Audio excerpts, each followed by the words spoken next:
về đi hơi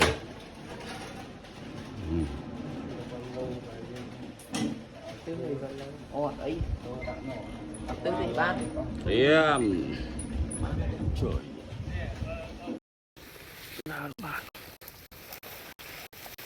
liếc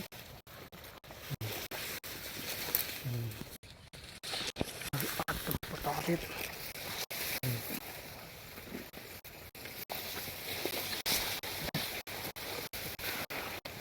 bát thịt cá không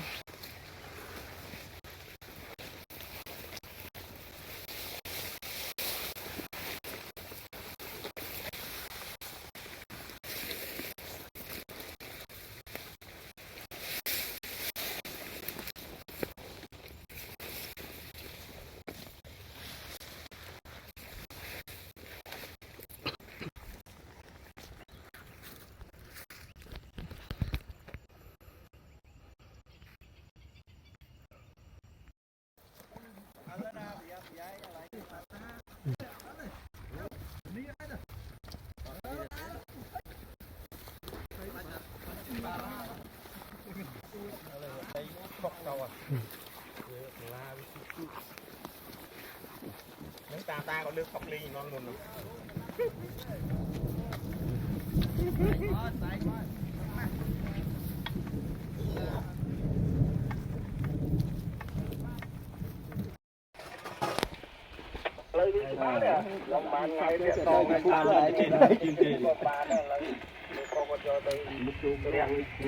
lúc hiếp đấy một cái khác ăn dối với rồi người ta lên như kia mạnh đó miên và nạp vào khơi bỏ đá mua đá bỏ đá pi bỏ đá mua đá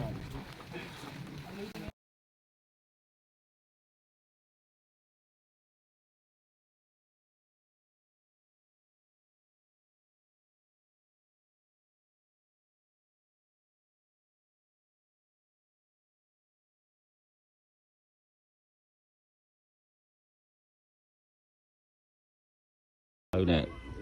chụp đam cho lạt từ cho ca cái sú đấy dừng hoa phê lá đó nhờ đây đập vào môi phê lá này về đi hơi